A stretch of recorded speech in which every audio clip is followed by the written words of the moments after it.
What is insulin basically? कुदरती तौर पे भी इंसुलिन ज़िंदगी के लिए बहुत ज़रूरी है। हाई इंसुलिन जो है ये इटसेल्फ एक डिजीज़ है या वार्निंग है मेजर डिजीज़ होने के पीछे? मेन वजह ये होती है 60% 20% के करीब कॉर्टिसोल हार्मोन होते हैं।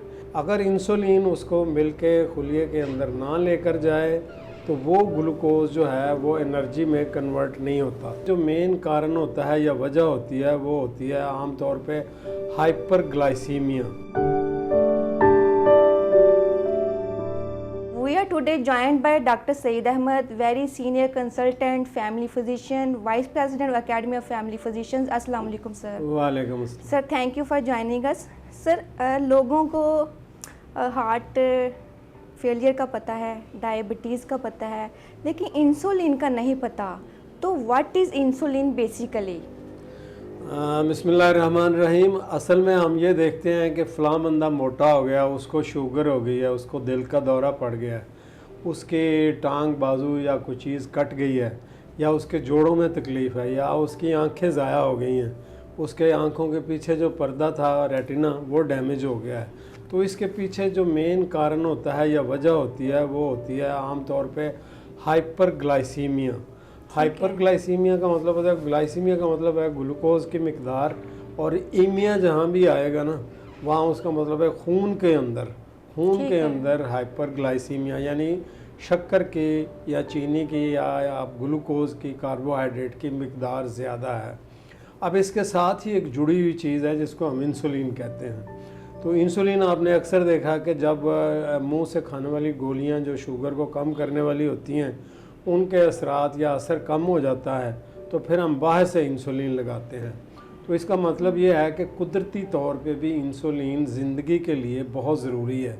तो जब इंसुलिन का हम नाम लेते हैं तो इंसुलिन हमारे पेनक्रियास से या लुबलुबे से खारिज होती है। वहाँ बीटा सेल एक ख़ास मखसूस जगह पे होते हैं जिनका काम ही ये होता है कि वो इंसुलिन की प्रोडक्शन करते हैं और ताकि हमारी ज़िंदगी या एनर्जी रवाना वहाँ रहे।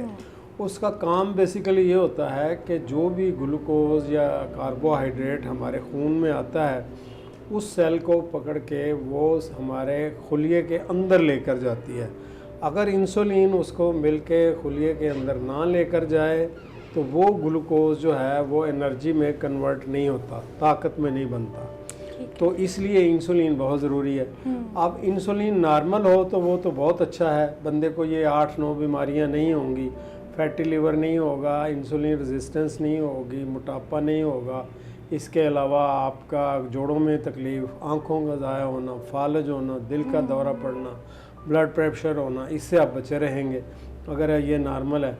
तो जब ये नहीं होती तो फिर उसको हम एक नाम देते हैं कि टाइप 1 डायबिटीज़। तो टाइप 1 डायबिटीज़ में इंसुलिन पैदा ही नहीं होती बीटा सेल से किसी वजह से, तो फिर उसको ज़िंदगी को रवां दवां रखने के लिए इंसुलिन हम बाहर से लगाने पड़ते हैं। उसको सारी ज़िंदगी इंसुलिन की ज़रूरत बाहर से पड़ती है। अब हमारे यहाँ क्या होता है कि 80-85% लोग ऐसे हैं जो कि हाइपर इंसुलिनीमिया में रहते हैं। हाइपर इंसुलिनीमिया का जब मैं नाम लेता हूँ तो उसका मतलब ये है कि ज़रूरत से ज़्यादा उनके अंदर इंसुलिन खारिज हो रही होती है। अब इंसुलिन लुबलुबे से या पेनक्रियास से ऐसे ही नहीं खारिज होती। उसकी वजह ये होती है कि जो चीज़ हम खाते हैं उसको हज़म करने के लिए या मेटाबोलाइज करने के लिए सेल के अंदर ले जाने के लिए इंसुलिन का सेल ज़रूरी है, इंसुलिन का मॉलिक्यूल ज़रूरी है। तो जितना हम वो चीज़ ज़्यादा खाते हैं उतनी ही इंसुलिन की प्रोडक्शन होती रहती है। तो अब वो जो इंसुलिन इतनी ज़्यादा निकलती है वो हमारे खून के अंदर सर्कुलेट करती रहती है, तो वो इसको हम फिर कहते हैं हाइपर इंसुलिनीमिया। अब इन हाइपर इंसुलिनीमिया के बाद एक चीज़ नई टर्म शुरू होती है, वो होती है इंसुलिन रेजिस्टेंस। वो इंसुलिन रेजिस्टेंस ये होती है कि इंसुलिन तो बहुत ज़्यादा है लेकिन उसके साथ साथ खून में ग्लूकोज या शुगर भी बहुत ज़्यादा है, लेकिन इंसुलिन उस शुगर को पकड़ के जो हमारा सेल है उसके अंदर, ख़ास करके जो 3 जगह हैं इसके इंसुलिन की, एक लिवर है, दूसरा फैट सेल है और तीसरा मस्कुलर सेल है। इसके अंदर वो इंसुलिन पकड़ के ग्लूकोज को लेकर जाएगी तो फिर एनर्जी में कन्वर्ट होगी। तो जब वो इंसुलिन बेबस हो जाती है उस ग्लूकोज के सेल को जो है अंदर नहीं लेकर जाती, तो वो उसको हम कहते हैं यानी इंसुलिन इंसुलिन जो रेजिस्टेंस। है वो सिर्फ एक करियर के तौर पे इस्तेमाल होती है कि उसने ग्लूकोज को लेके जाना होता है सेल में, बिल्कुल, इसका और कोई काम नहीं है। इसका और कोई काम नहीं है, इसका ये सबसे ज़रूरी काम है और इसके बगैर ही लाइफ नहीं है। अब होता क्या है कि हम जब भी किसी की शुगर चेक करते हैं, उसका वज़न ज़्यादा है, उसको सिम्टम सारे ये हैं फैटी लिवर के हैं।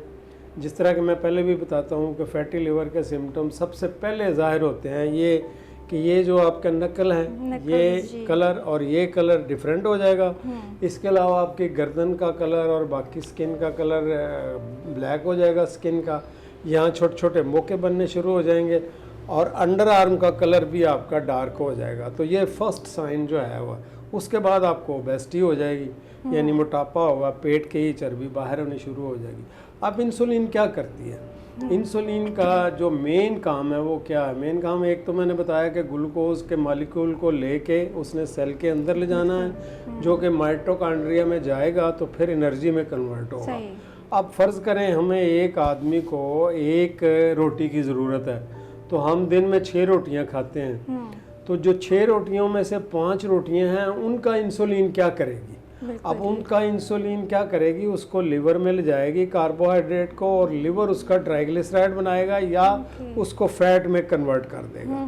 तो उससे आपका वज़न बढ़ना शुरू हो गया, फैटी लिवर होना शुरू हो गया। तो इंसुलिन का क्या काम हो गया? नंबर एक काम तो ये हो गया कि ग्लूकोज को माइटोकॉन्ड्रिया में सेल के अंदर ले जाना, एनर्जी, ये हेल्दी काम है इसका। ठीक है। अब दूसरा जो अनहेल्दी काम है वो ये है कि वो जो बचा हुआ हमारी एनर्जी है, जो हमने 5 रोटियां एक्स्ट्रा खा ली हैं पर डे, उसको वो फैट में कन्वर्ट करेगी, जिसमें सबसे पहले फैटी लिवर होगा, ट्राइग्लिसराइड आपका बढ़ेगा, उसके बाद वज़न बढ़ेगा आपका, फिर जोड़ों में, आँखों में और बाकी जगह में अगले 5, 10 साल, 15 साल लगेंगे आपको शुगर के डिक्लेयर होने में। हाई इंसुलिन जो है ये इटसेल्फ एक डिजीज़ है या वार्निंग है मेजर डिजीज़ होने के पीछे?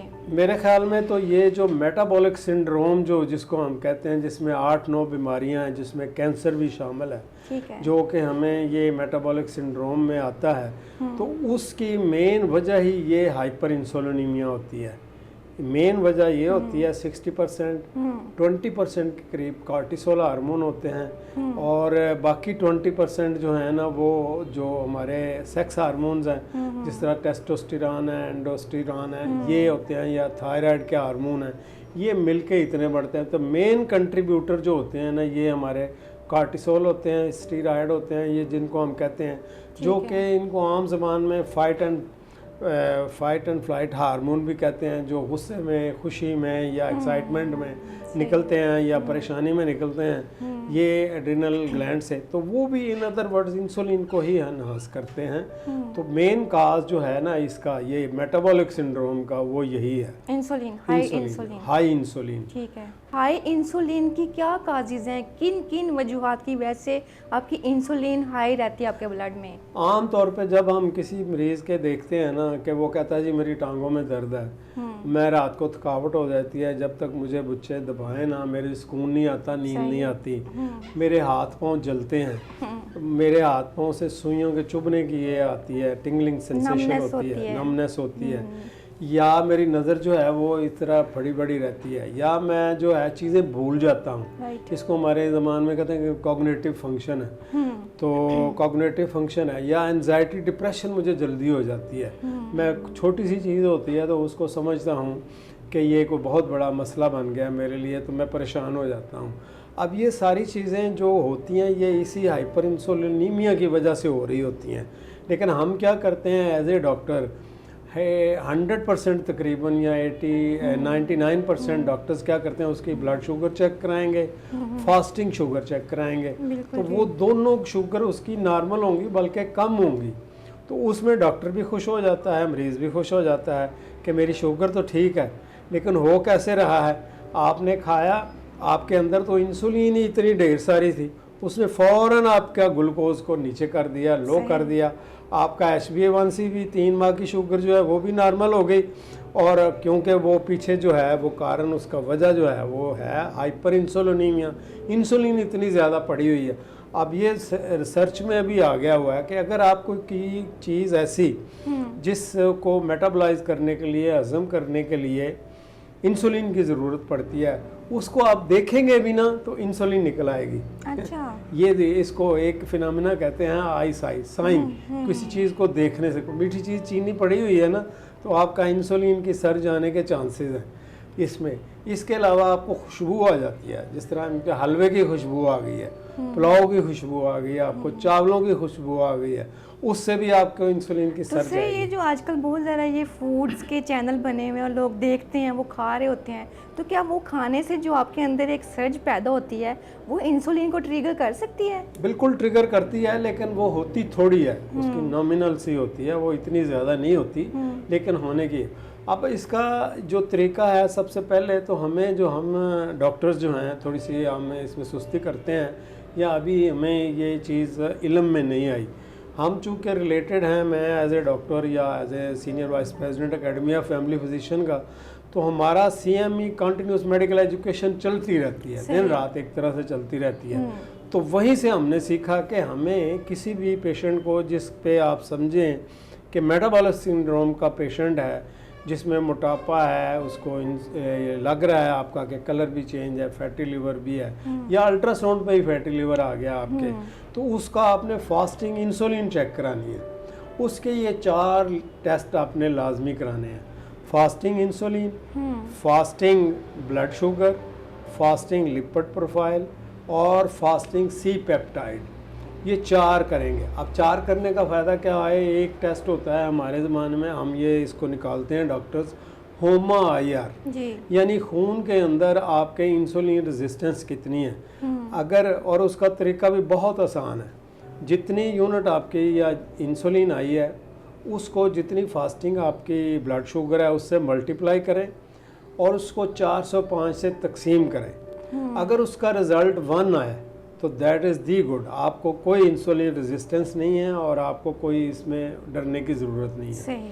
दूसरा फार्मूला इसका ये होता है, जो डॉक्टर्स के लिए मैं बताऊंगा, कि वो ये होता है कि आप अपना लिपिड प्रोफाइल चेक किया है आपने, तो आइडियल जो है आपका ट्राइग्लिसराइड और HDL, ये दोनों बराबर होने चाहिए। आइडियल 1:1 रेशो होनी चाहिए, लेकिन गाइडलाइन में कहते हैं कि 1:3 भी हो तो फिर भी सही है। अगर आपका HDL 50 है और ट्राइग्लिसराइड 150 है तो वो कहते हैं कि ठीक है।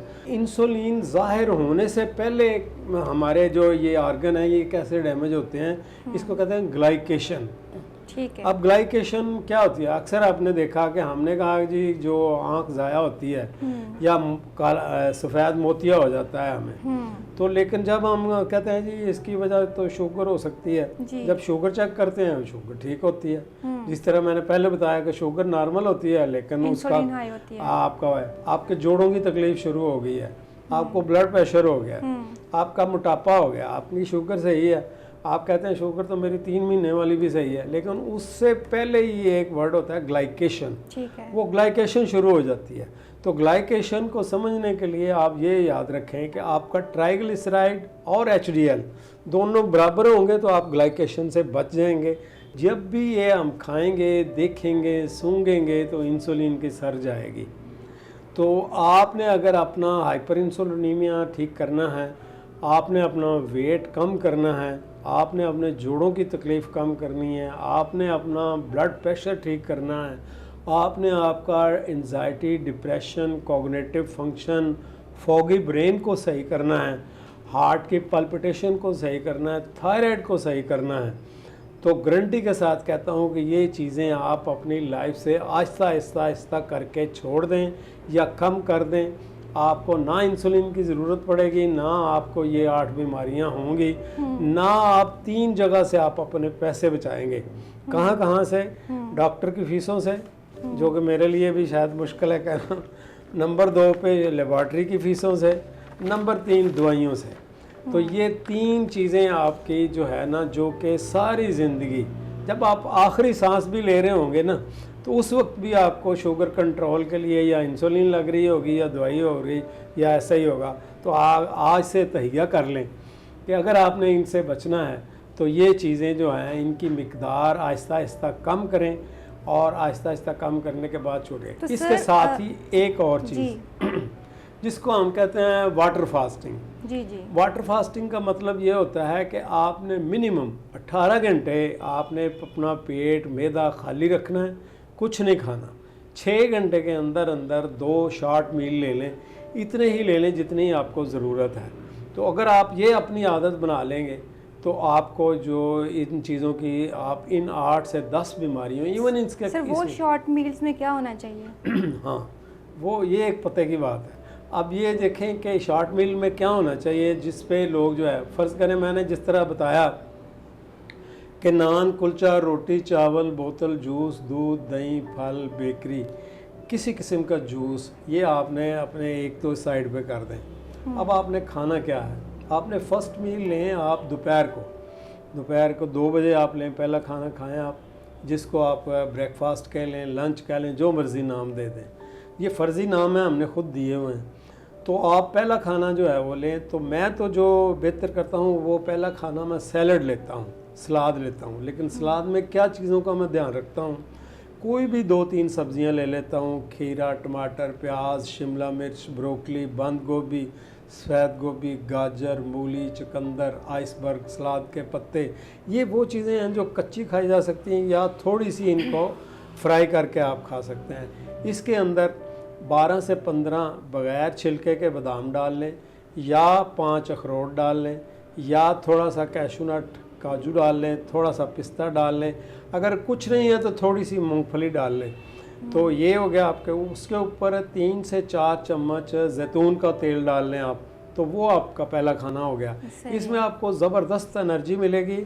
आपका पेट यानी स्मॉल इंटेस्टाइन आपकी इतनी आपको दुआएं देगी कि क्योंकि ये टोटल खुराक उसी की है जिसको हम ख़राब कर लेते हैं और बहुत सारी बीमारियों से हम फिर आगे शुरू हो जाते हैं। उसके बाद आप दूसरा खाना लें 4 से 6 अंडे। 6 अंडे किस तरह, आप 4 अंडे जर्दी समेत लें और 2 अंडों की सफ़ेदी।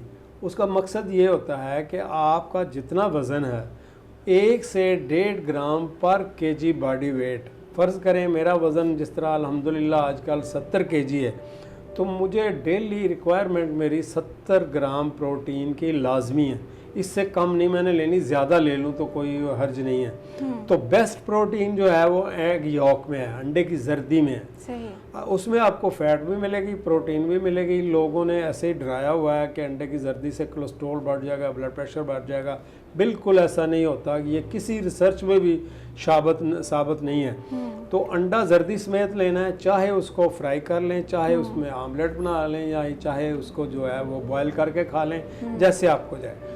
तीसरा खाना मैं जो लेता हूँ या लेना चाहिए वो रात का या शाम का, वो शाम को आपको 7 बजे से पहले ले लेना चाहिए।